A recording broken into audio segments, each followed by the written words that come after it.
I was abandoned at 16 with nothing but $12 and a garbage bag of clothes. Now my parents are begging to move into my penthouse after bankruptcy, and I handed them a trash bag. Let's make this moment special. Subscribe if you believe in stories like this, and tell us your city in the comments below. The garbage bag was black, the cheap kind that tears if you look at it wrong. I remember because I watched my mother stuff my clothes into it like she was disposing of evidence. You think you're so grown, Kendra? Then act like it. Get out. Her voice was ice, and my father just sat there on that worn leather couch, scrolling through his phone like I wasn't being erased from their lives. I was 16 years old, and I just told them I wanted to focus on school instead of babysitting my younger siblings every single day after class. That was my crime. Wanting to do homework. Wanting to be a kid. My little brother Ernie, only 8, stood in the doorway crying. Kendra, don't go. But my mother yanked him back, slammed the door, and just like that, I was on the porch of our Cleveland house with $12 in my pocket and everything I owned in a trash bag. The November wind cut through my hoodie. I could smell Mrs. Baker's cooking next door, hear the Wilson kids playing basketball down the street. Normal things happening while my world imploded. I walked to the bus stop, hands shaking so hard I could barely count my change. Where does a 16-year-old girl go with no money, no family, no plan? I thought about my best friend Tasha, but her mom was strict, already struggling with 5 kids. I thought about my school counselor, Mrs. Patterson, but it was 6 p.m. on a Friday. I sat at that bus stop for 3 hours watching cars pass, watching families through lit windows eating dinner together, and I made myself a promise. One day they'd regret this. One day I'd make them see what they threw away. The shelter smelled like industrial cleaner and desperation. Harbor House on East 55th, a women's shelter that took minors if they had nowhere else. The intake counselor, a tired woman named Miss Gloria, looked at my garbage bag and sighed like she'd seen this exact scenario 1,000 times. Baby, how old are you? When I told her 16, she made me sign papers, assigned me a bunk bed in a room with 5 other women, and handed me a toiletry kit and a sandwich. The sandwich was turkey dry on white bread. I ate it in 3 bites and cried myself to sleep that first night. My roommate was a woman named Crystal, early 20s, with a scar running down her left cheek and eyes that had seen too much. First night? She asked, watching me clutch that garbage bag like it was a lifeline. I nodded. Gets easier. Sort of. You in school? I told her yes, McKinley High junior year. She whistled low. Smart girl. Stay smart. That's your ticket out of here. She reached under her bunk and pulled out a protein bar. Here. Breakfast is at 7, but it goes fast. Set your phone alarm for 6:30. That weekend I walked 2 miles to the library and printed out job applications. Fast food retail stores, anything that would hire at 16.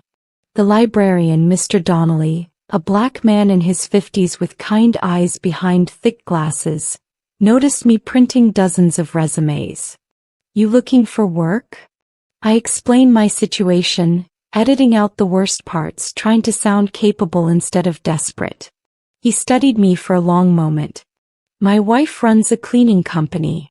It's hard work, but it pays cash and she's flexible with school schedules. Want me to call her? I nearly collapsed with relief. Yes, sir. Please. Thank you. That's how I met Mrs. Donnelly, and that's how I started cleaning office buildings at night. Mrs. Donnelly was a short, round woman with silver streaks in her braids and a no-nonsense attitude that reminded me of my grandmother before she passed. You show up on time, work hard, don't steal, and we'll get along fine, she said, handing me rubber gloves and teaching me how to properly clean a bathroom. The company was called Sparkle Solutions, and they cleaned corporate offices downtown after business hours. My shift was Monday through Thursday, 6 p.m. to midnight, and Saturdays, 8 a.m. to 4 p.m. Cash payment $250 a week. It wasn't much, but combined with the shelter's resources, I could survive. School became a weird double life. I'd sit in AP English discussing Shakespeare while running on 4 hours of sleep, my hands raw from chemicals, my back aching from mopping floors. My teachers noticed. Mrs. Patterson, my counselor, pulled me aside one day. "Kendra, you've been wearing the same 3 outfits for weeks. Is everything okay at home?" I lied smoothly. "My parents are going through a rough patch financially. I'm helping out." Her eyes narrowed with concern, but she didn't push. Instead, she directed me to the school's resource closet, where students could take donated clothes and sign me up for free lunch. Pride stung, but hunger hurt worse. Tasha eventually figured it out. She found me one Tuesday scrubbing baseboards in the building where her aunt worked late. "Kendra? Girl, what the hell?" I couldn't lie to her, not to my best friend since 4th grade. We sat in an empty conference room and I told her everything. My parents kicking me out. The shelter. The cleaning job. The way I studied vocabulary words while mopping floors. She cried harder than I did. "You should have told me. You could have stayed with us." But I knew her situation. "Your mom's already overwhelmed, Tash. I'm handling it." She grabbed my hand. "You shouldn't have to handle this alone." From that day forward, Tasha became my lifeline, smuggling me snacks, helping me study, being the family I'd lost. Mr. Donnelly started leaving business books on the break room table. "Thought you might like these," he'd say casually, but I knew it was intentional. Books about entrepreneurship, investing, building wealth. I devoured them during lunch breaks, highlighting passages, taking notes. One book, The Millionaire Next Door, changed everything. It talked about how wealth wasn't about looking rich but about making smart decisions consistently over time. Living below your means. Investing early. Building assets. I was 16, broke and homeless, but I started thinking differently. This wasn't permanent. This was my origin story. I opened a bank account with $50 I'd saved.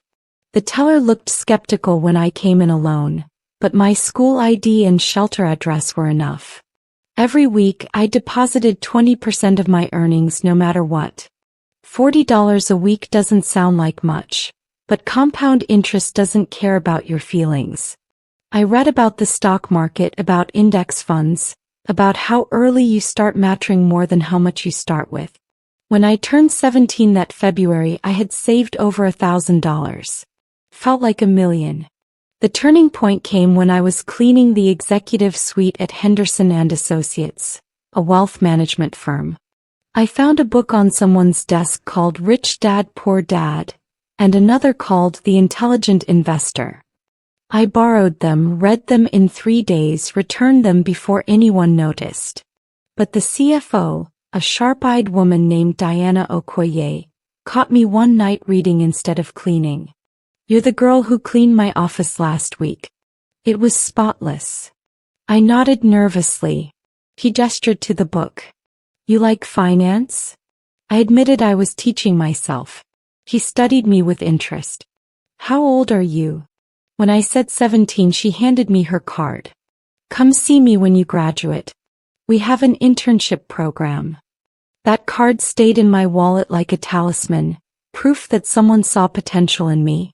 It was a Saturday in late March when Crystal came running into our room, breathless. "Kendra, there's some boy downstairs asking for you. Says his name is Ernie." My heart stopped. Ernie. My little brother. I ran downstairs to find him standing in the lobby, 9 years old now, wearing a jacket that was too small and eyes that were too old. He looked scared and relieved all at once. "How did you find me?" He pulled out a crumpled piece of paper.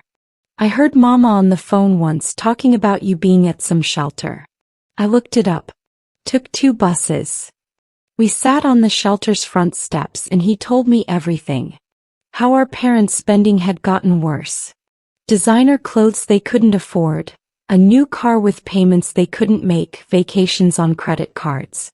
How they made Ernie and our twin sisters, Aaliyah and Amara, now 14, do all the housework while they went out partying. They never ask about you, he said quietly, and that hurt more than I expected. But I miss you, Kendra. You were the one who helped with homework and made sure we ate vegetables and tucked me in. I held my baby brother and felt rage building like a storm. Before he left, Ernie handed me a photo. It was old, from before everything went wrong. All of us at Cedar Point Amusement Park, smiling, arms around each other. Dad's hand on my shoulder. Mom laughing at something. Ernie eating cotton candy. I stole it from the album, he whispered. So you don't forget we're still your family. I kissed his forehead and promised him I'd come back for them when I was strong enough. He nodded like he understood, like he'd been waiting for someone to promise exactly that. I watched him walk to the bus stop and I made myself another promise. I'd build something so big, so undeniable, that I could protect my siblings from the chaos our parents had created. Ernie had given me a mission and I wasn't going to fail. Senior year came with unexpected momentum.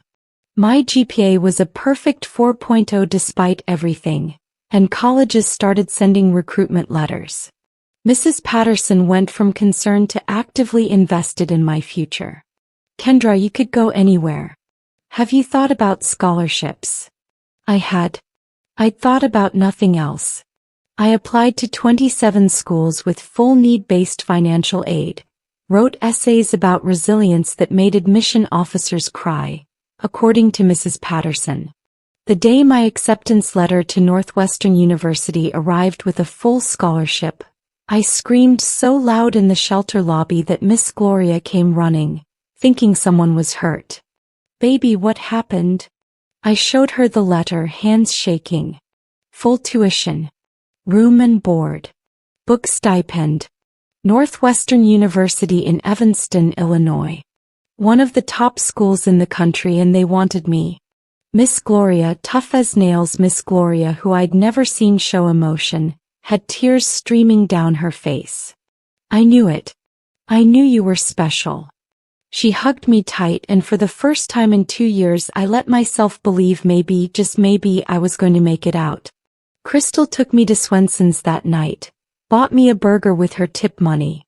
You're gonna do big things, she said, raising her milkshake. Don't forget about us when you're rich and famous. I wouldn't. I couldn't. But Northwestern meant expenses beyond tuition. Laptop, winter clothes for Chicago, travel costs. I worked double shifts that summer, Mrs. Donnelly giving me extra hours, Mr. Donnelly teaching me basic accounting during breaks. You're good with numbers, he observed. Ever thought about finance? I showed him Diana Okoye's business card, now worn from being carried everywhere. He smiled. Call her. I did. Diana remembered me, invited me for coffee, and offered me a part-time position at Henderson and Associates during college breaks. $10 an hour doing data entry and basic research. We invest in talent early, she said.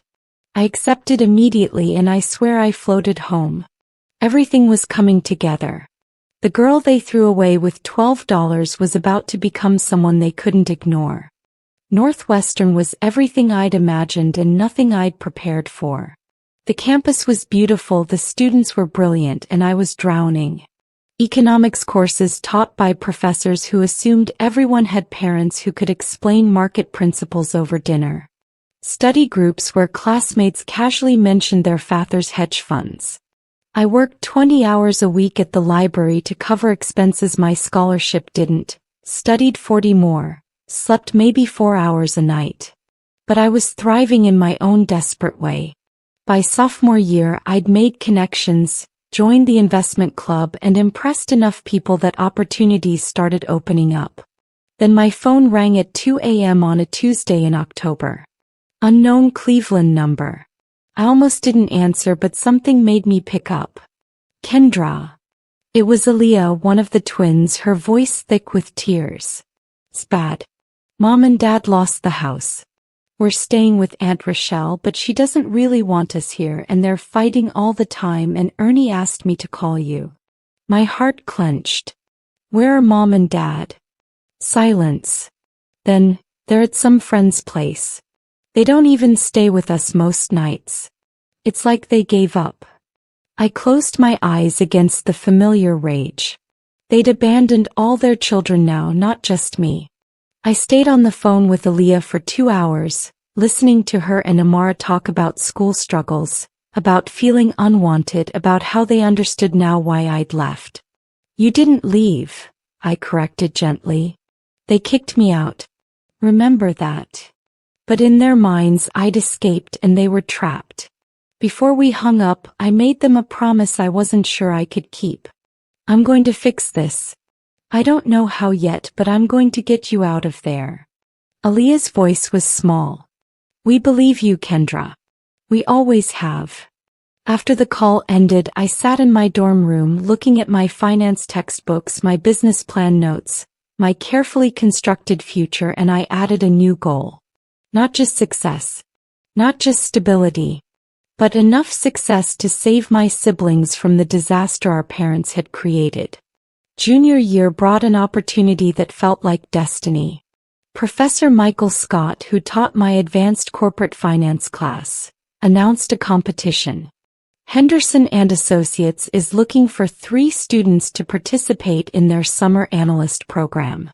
Full-time pay, real projects, and a potential job offer after graduation. I remembered Diana Okoye's card, still in my wallet 3 years later. I'd kept in touch with her sporadically, sending thank you notes, updating her on my progress. She'd written back every time with encouragement and advice. This was my shot. The competition required a 20-page investment thesis on an emerging market opportunity. I chose affordable housing development in underserved urban areas. I knew poverty intimately. I understood what communities needed. I poured everything into that thesis, working through nights, citing studies, building financial models that showed how profit and social impact could coexist. The presentation day arrived, and I walked into Henderson and Associates wearing a suit Tasha had helped me buy at Goodwill and tailored ourselves using YouTube tutorials. Diana was on the judging panel along with 2 senior partners I didn't know. My hands shook as I presented, but my voice stayed steady. I talked about Cleveland's East Side, about families like mine who deserved better than slumlords and predatory lending. About how smart development could generate returns while building communities.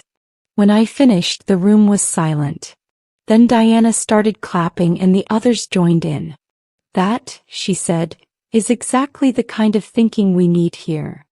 I got the analyst position along with 2 other students, Connor and Priya, both brilliant, both from wealthy families who'd groomed them for finance careers since birth. We started that June and I quickly realized I had an advantage they didn't. I wasn't afraid of hard work. I didn't take anything for granted. When they complained about 60-hour weeks, I remembered cleaning toilets for 4 years. When they whined about demanding clients, I thought about sleeping in a shelter. I outworked them, out-hustled them, and by August, Diana pulled me aside. We want to offer you a full-time position after graduation. Starting salary $75,000. I accepted without hesitation, and for the first time since that garbage bag, I cried tears of pure relief. I'd made it. She made it. The next 3 years were a blur of 100-hour weeks, deal-making, and climbing Henderson and Associates ranks faster than anyone expected. I was promoted to associate, then senior associate, my salary jumping to $90,000, then $120,000. I lived like I was still broke, saving 70% of my income, investing aggressively. By age 25, my net worth hit $300,000. Not rich, not yet, but comfortable in a way that 16-year-old Kendra with her garbage bag couldn't have imagined. I bought a small condo, sent money to Aunt Rochelle for my siblings' expenses, and kept grinding. Diana became my mentor, teaching me not just finance but strategy, networking, how to navigate corporate politics as a young Black woman in a predominantly white industry. Then I saw the opportunity. A struggling real estate development company, Midwest Urban Properties, was on the market. They had good bones but terrible management and were bleeding money on projects that could have been profitable with the right vision. I'd been studying their portfolio for months, seeing the potential they'd missed. Using my savings, maxing out my credit, and convincing 3 private investors I'd built relationships with, I made an offer. $2 million for 60% ownership. They laughed at first. A 25-year-old trying to buy a company? But my business plan was airtight. My investors trusted me and their desperation closed the deal. The day I signed those papers, officially becoming majority owner of my own company, I called Mrs. Donnelly. I did it. I actually did it. Her proud sob on the other end said everything. I renamed the company Phoenix Properties because I liked the metaphor of rising from ashes. Within 18 months, we'd turned profitable. I focused on exactly what I'd written about in that college thesis. Affordable housing with dignity. Beautiful, safe apartments in neighborhoods people had written off. Fair rents. Quality maintenance.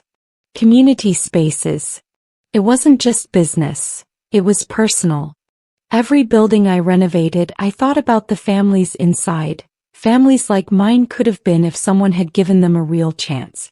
The business community noticed. Articles in Crane's Cleveland Business. A feature in Forbes 30 Under 30. My net worth climbed past $2 million, then $5 million. At 27, I bought my penthouse in downtown Cleveland, 42nd floor of the residences at the Ritz-Carlton. The view stretched to Lake Erie, and sometimes I'd stand at those floor-to-ceiling windows, remembering the scared girl at the bus stop, and I'd whisper, "We made it."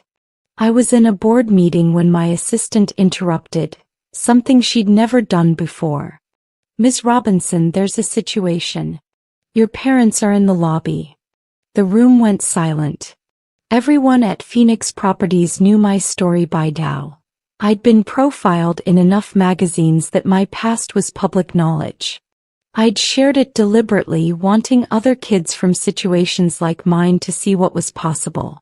But my parents, I hadn't seen or heard from them in 11 years. Not when I graduated high school. Not when I got into Northwestern. Not when I bought my first property. Radio silence. And now they were here. I excused myself, took the elevator down, and there they were. They'd aged badly. My father, once tall and confident, looked shrunken, his suit cheap and wrinkled. My mother, who'd always been vain about her appearance, wore too much makeup trying to hide exhaustion. They looked desperate, and I felt nothing but cold curiosity. "Kendra," my mother started, voice trembling, "we need to talk. It's about..." I cut her off. "Let me guess. You're broke. You need help.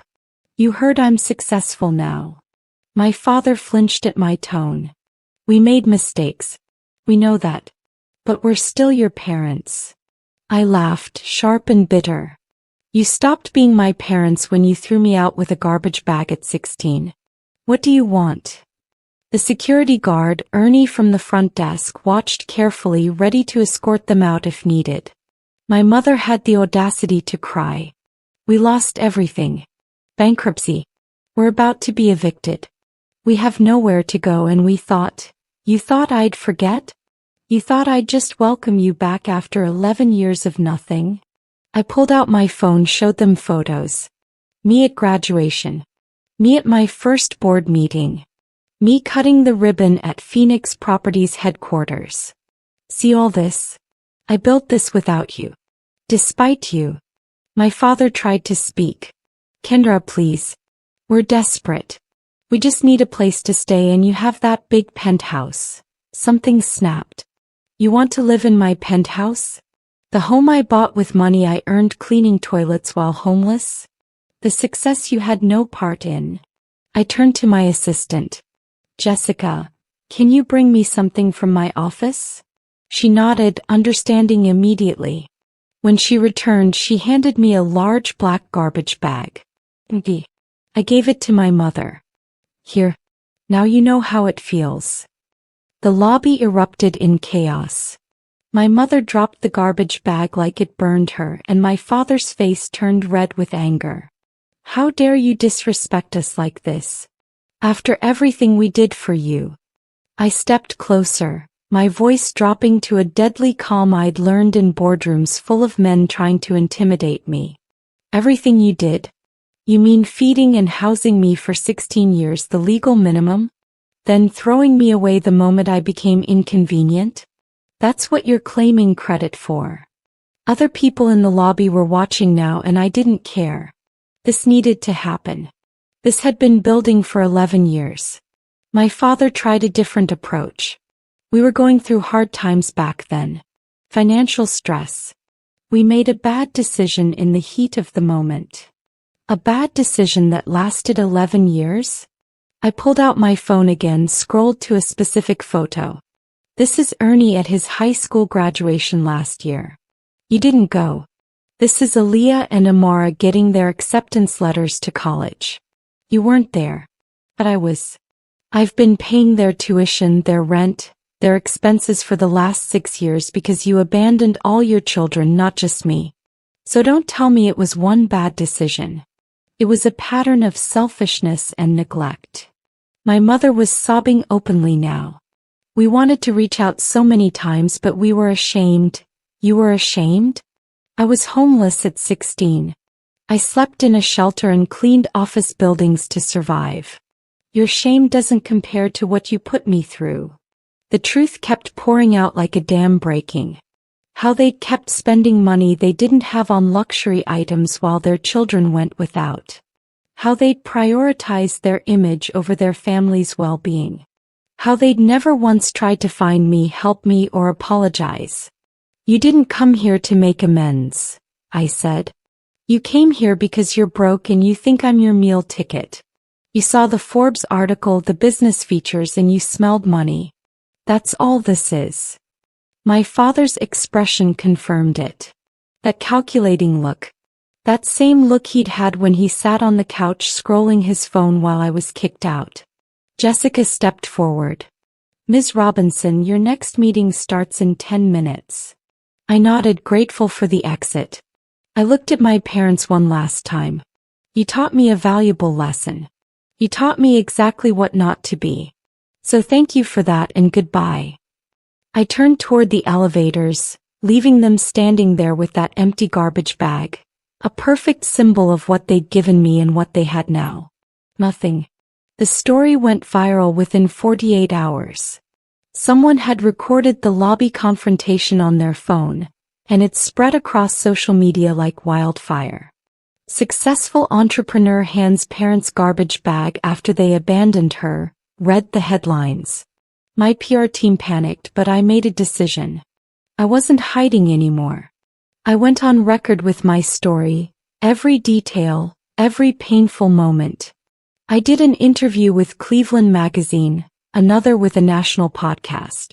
I talked about homelessness, about the foster care system's gaps, about how we fail vulnerable youth. The response was overwhelming. Thousands of messages from people who'd been through similar situations. Job offers from companies wanting to support someone who'd overcome adversity. Investment opportunities. Speaking engagements. But the most important response came from my siblings. Ernie, now 20, called me crying. I'm so proud of you. I've always been proud of you, but watching you stand up to them like that, that's the sister I remember. The one who never backed down. Aaliyah and Amara came to visit that weekend and we sat in my penthouse, their first time seeing it, drinking wine and talking about everything. You saved us, Amara said quietly. Not just financially. You showed us we could break the cycle. That we didn't have to accept their toxicity as normal. We made a pact that night. None of us would ever go back to enabling our parents' dysfunction. We'd support each other, build healthy lives, and let them face the consequences of their choices. My parents tried a few more times. An email apologizing but still asking for money. A Facebook message claiming they were homeless. A call to Ernie trying to guilt him into convincing me to help. We blocked them everywhere. It felt brutal, but Diana reminded me of something important. You're not responsible for their poor decisions. You were a child they failed. You owe them nothing but the boundary you're setting. I'd been in therapy for 3 years by then, working through the abandonment, the trauma, the complicated anger. My therapist helped me understand that forgiveness didn't mean reconciliation. I could forgive them for my own peace while still maintaining distance. The garbage bag wasn't just symbolic revenge. It was me returning the gift they'd given me, their absence, and finally closing that chapter. I was free. Not because I'd won, but because I'd stopped needing them to acknowledge what they'd done. Their validation didn't matter anymore. Mine did. 5 years after the lobby confrontation, Phoenix Properties was valued at $50 million. I was 32, financially independent beyond what I'd dreamed, and more importantly, genuinely happy. My siblings all graduated college debt-free thanks to the trust funds I'd set up. Ernie was a social worker helping at-risk youth. Aaliyah taught elementary school in underprivileged neighborhoods.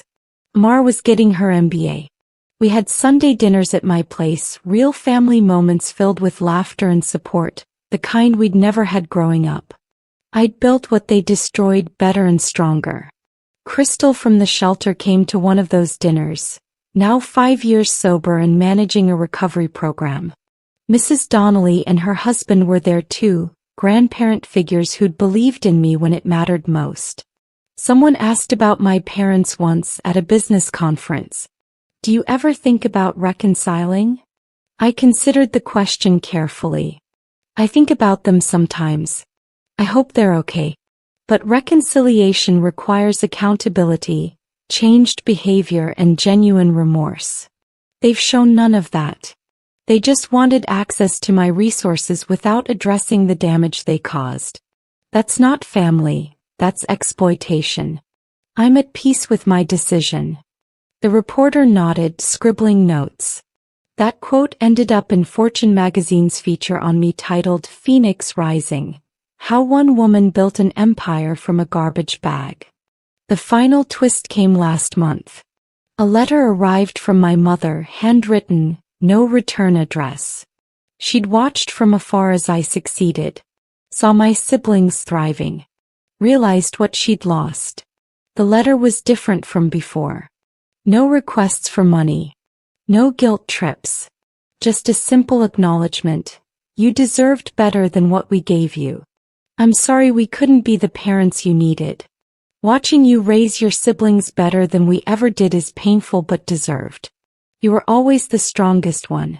I hope someday you'll find peace, even if that peace doesn't include us. I read it once, then put it in a drawer. Maybe someday I'd respond. Maybe not. The difference was that my peace didn't depend on their apology anymore. I'd found it within myself. I stood at my penthouse windows that evening, watching the sunset paint Lake Erie in shades of gold, and I thought about 16-year-old Kendra at that bus stop with $12 and a garbage bag. I thought about the promise I'd made to myself that night. They'd regret it. They'd see what they threw away. I'd proven that. But more importantly, I'd proven to myself that their rejection didn't define my worth. Their abandonment became my foundation. Their garbage bag became my empire. And the girl they discarded? She became a woman who knew exactly what she was worth, who built something beautiful from nothing, who protected the people she loved, and who never ever forgot where she came from. That's the real victory. Not the money or the penthouse or even the viral justice moment. It's knowing that I took their worst and turned it into my best. That's the story I'll tell. That's the legacy I'm building.